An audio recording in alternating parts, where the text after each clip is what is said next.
Egypt was the roots of the black nation. I learned that, not with Chekonta at the beginning, but with the teaching of the Most Honorable Elijah Muhammad. When I studied carefully the teaching of Chekonta, I understood that, wow, our people is so strong and great. I was put in jail by Sarkozy in 2007, first time, for my political award, for our political activity.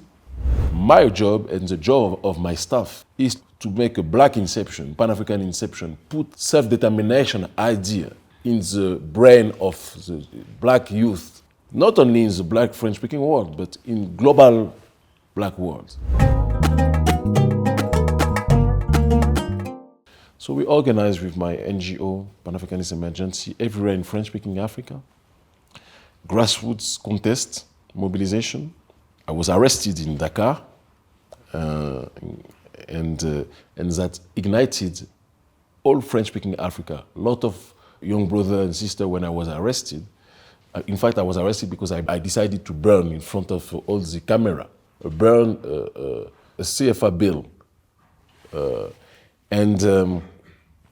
When I was incarcerated, in every French-speaking African capital, some young brother and sister take CFA franc, even if there was poor, they decided to burn it. And when the Senegalese authorities saw that, I feel that they didn't have choice to, they tried to bring peace back, and they decided to release me from jail. Jail for me is like hotel, so no problem. And but they believe is that if I was released, I would stop this mobilization, but I will never stop. And I said publicly that we will continue the grassroots protests against French imperialism. And it was a very sensitive question. You know, when I was a geopolitical journalist, even Macky Sall, or his people of his government, loved me, because a lot of them said that I was very well articulated in French, a journalist and speaker, an orator. But when I decided to put the problem, neo-colonial problem, on the street, and it became concrete, this became a problem for them because they are very, very, very linked to the French oligarchy. And he decided to expel me, to deport me from Senegal, where I was all my family. I had my family. It was the country of my, came back to Africa. And it was a very difficult experience for me. I was deported, expelled from Senegal to France because I was born in France. And I decided after that, after approximately 3 weeks, to take this opportunity for come back in the country of my father, Benin. And since 6 years now, I live in Benin. Peacefully? Peacefully, somewhat. Not true, because I am a strong opponent of the president, Patrice Talon, one of the few who has the courage, I think, to speak frankly against him, because he's a puppet of French oligarchy too. So, peacefully, no, but I can't be expelled from my country. Right. Even if for me, everywhere black people is, that's my country. Do you think Africa should reject the pound, the euro, and the dollar as well? What would you suggest as a viable alternative? I think that the viable alternative was found by Muammar Gaddafi, and that's for this reason that Western oligarchy tried to, not try, but kill him. He wanted one money, one people, one African states. I will never forgive the African leaders who led Gaddafi being murdered. I will never forgive them, because even if Gaddafi there was some mistake he made, like everybody, but he had a strong vision. Some people was upset because he was an Arabic man. I said, that's not my problem. My problem is a problem of vision. If somebody rise and decide to push Africa and to give Africa the opportunity to take charge about his destiny, I don't care about his color of skin. And Gaddafi was a strong man.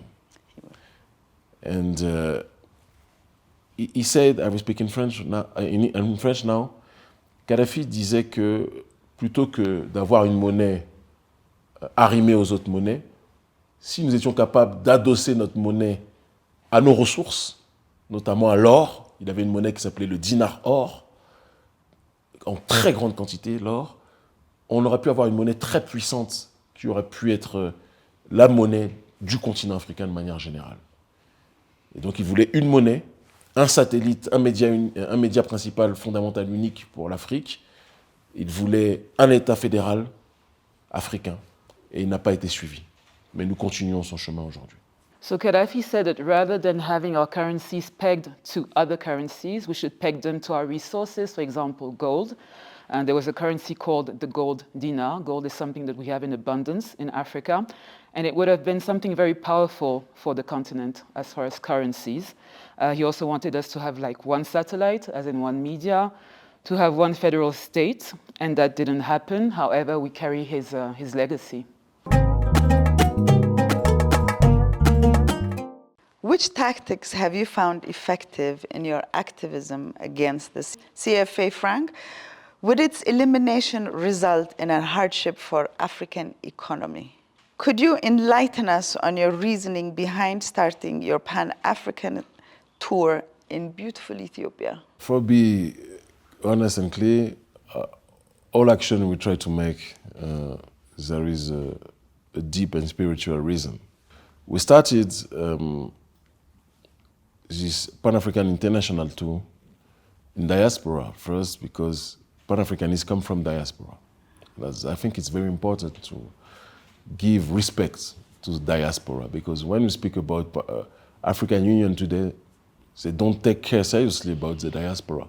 But Pan-Africanists come from diaspora. So it was important for us to start, even if we will continue in September and over a month to give lecture and to continue this tour in diaspora too, but it was important to start with diaspora. After that, we came in South America, diaspora too, and Africa. Why Pan-Africanist tour? We started in Ethiopia because, as Marcus Mosiah Garvey said, Ethiopia is the heart of Africa, is the mark of our royalty, and is for us a country who means respect, who means authority, who means dignity, even if there is a lot of problem in Ethiopia too. Because everybody said Ethiopia never was colonized. But when there is a war between many tribes of many factions of the people, that's colonization behind the scene. We try to manipulate the different faces of our people. So it was important for us to come here to speak about Pan-Africanism and Pan-Africanity because Pan-Africanity is unity, fundamental unity. And I think that our people here need a deep unity. So for this reason, for us, it was necessary to start here. After that, we will go in Mali, who is in geopolitical way one of the most important African countries today, because that's a country of self-determination and sovereignty, and country we want to cut off his link with the Western oligarchy. And we are very well involved in this African process in Mali. Our organization are one of the most important organizations who put the regime where he is now. For be clear, the grassroots mobilization against the former president, we were in front line for that. And I was expelled from Mali and arrested in Mali in the same reason because I was fighting with my organization against the former French puppet Ibeka, Ibrahim Boubacar Keïta. And the new president is our friend now. So we will continue in Mali. After that, I will finish this first step of our international tour in Benin at the beginning of July. And we will make the part 2 of our international tour because everybody, in fact, invite our organization. I think people need Pan-Africanism. And they see us as a group who's spreading Pan-Africanism everywhere and organize the community everywhere. So we are invited in Europe, in Africa, in South America, in Caribbean, in Asia too, because and we will go in Australia. That can be strange, but Aboriginal people, that's black people, and what they live in Australia and in Oceania, in Melanesia, that's crazy.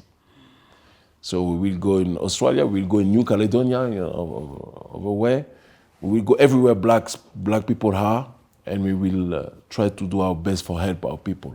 That's our destiny. Beautiful. Can you please explain to our audience the essence of the concept sovereignty, self-determination, multipolar world, primordial tradition, just to explain what these things mean? And when I speak about sovereignty, I don't speak about the sovereignty of the government. I speak of sovereignty of the people. Sovereignty and self-determination, for me, that's the same way. Sovereignty for the people is capacity to take charge about his destiny. And to never accept that some people can come and say, you need to do that, to do that, to do that, to do that. When there is military bases, foreign military bases will come, that's not good. You know, because Western nation will never accept that they could have African military bases will come. So when I see how the only African migration for them, that's a problem. So imagine military bases. So what is good for them, that can be good for us too, I think. So self-determination, sovereignty, same thing. Multipolar world, that's because we live during a period of time since the victory of capitalism. The ultimate form of this degenerate capitalism is neoliberalism. And neoliberalism creates unipolar world order, westernization of the world. When we speak about globalization, in fact, is westernization of the world, whiteification of the world. And even whiteification is not enough because people of East Europe are very different in many ways. And during too much long time, there was just one vision who was imposed upon the mind of all people on the earth. But in the 21st century, there was a try to resist, a start of resistance, a beginning of resistance from many countries, China, Russia, Iran. That's not a country very, very, very nice in the political way. But they are countries we don't accept Western world impose them how to live, you know? And that's how the multipolar world started in the thinking of many people. And the African nation in this multipolar world need to take charge about their destiny too. Because multipolar world means the world is multiple and they will have an equilibrium when each civilization and civilization pole will be respected. African civilization, European civilization, Asian civilization, Arabic civilization, you know? And I think that we can't live. We are so numerous and different in the world, but we can't live only with one pole who impose us how to live. So when I travel with my organization, we travel everywhere in the world for our mission. We travel in South America, we travel in Arabic world, we travel in East Europe, and in Africa first, of course. But we see that we can't resume the world in one case. The world is too much multiple and complex. So I think multipolar world is a path. And if we need to speak about geopolitics, what's happened in between Russia and Ukraine, even if I'm not a pom-pom girl, I'm not a cheerleader of Russia because there is a lot of mistakes they are made and they are making. But the war between Russia and Ukraine is not a war between two countries. It's a war between Western world and the country who try to resist them. We need to be clear about this situation. And say that doesn't mean that we are communists, doesn't mean that we are FSB agents. That's a try of propaganda that America tried to put on us. No, because there is a lot of mistake and a lot of problem in Russia. Russia is not a paradise. A lot of problem and a lot of negrophobia in Russia too. So we are wise about this situation. But geopolitics is not a question of love story. Geopolitics is a question of interest. And we have more interest to be connected with countries like Venezuela, Cuba, Iran, Russia, China, than to be connected with Western nations. I'm thinking deeply.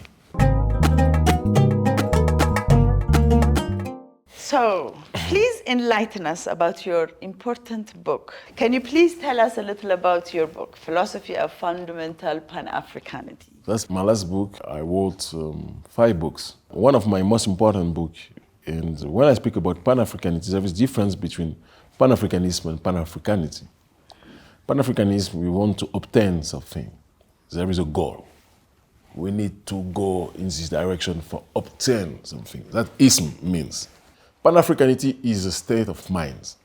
And when I speak about Pan-Africanity, I speak about the fact that if we are able to come back to our roots in a metaphysical way, in an intellectual way, in spiritual way, if we are able to understand in which period of time we live in, really, what is our original role as black people, as original people on this earth.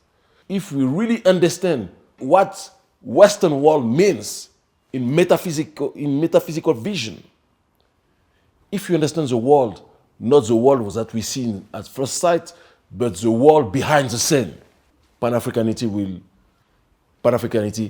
and unity, for be honest, will come back naturally.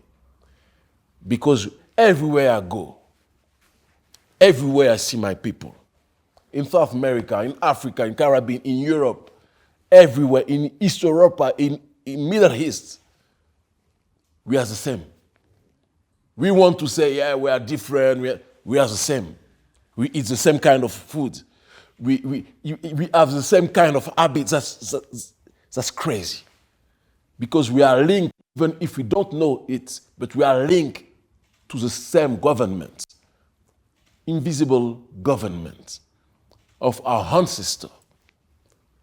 And we don't be afraid of this reality. We need to be more connected with this reality and the president of this invisible government with God's, with our first ancestor. And Western world say we are cursed people. Like Sigmund Freud said, when you want to kill your father, some people need to kill their father for exist. And our children, who are white people, want to kill the father who we are for exist. But we will take our role, we will take back our role as father and mother of this humanity, of the civilization. And for that, we need to be more involved in the connection with our real government. I can't be afraid about all our African leader, all African corrupt dictator, of everybody on this earth, because for me, they are not the elite. Elite has a real meaning. In elite, there is hell. Hell, in former Hebraic words, hell is God. When you speak about elite, you speak about people who are close to God. They are not close to God. They are not linked to God. We need to understand this situation. James Bond is a secret agent of the former Queen of England. I'm an agent of our ancestor. Beautiful. That's very important to say that. Thank you. So we've come to the closing of our conversation. Unfortunately, but it was a blessing for me. Yeah, it is. Really it a blessing for me to discuss with you. So I'm going to give you this chance to say any last words that you think you haven't said already to our audience and the whole of our African people. First, I will say to my people that I love deeply my people, our people. And we need to repeat often each of us that we love each other, because if there is no love between us, there will not have the possibility to build something strong. A family can't exist without love. Family can't exist without connection, you know? And that's important to spread love inside our people. Very important. Second point, and I will finish with that, we need to stop to wait something from our governments. If our governments work for the people, very good. If they don't work for the people, we can't wait for them. We need to create something by ourselves. Because all of us, we are governor of our destiny. We can't say, yeah, government, don't do that. We need to stop it. That's the mantra of our organization. What the African leaders don't do for our people, the people need to do it by himself. That's our vision. That's for these reasons that we travel everywhere in the world and try to organize our people. And only the death will stop us, for sure. And even the death will not stop, because the death in African spirituality is the second half of the life. Thank you very much. I truly appreciate you giving me this time. Thank you, everybody, for watching Afreeqa. This is your host, Qetselawork Seifu. Thank you again.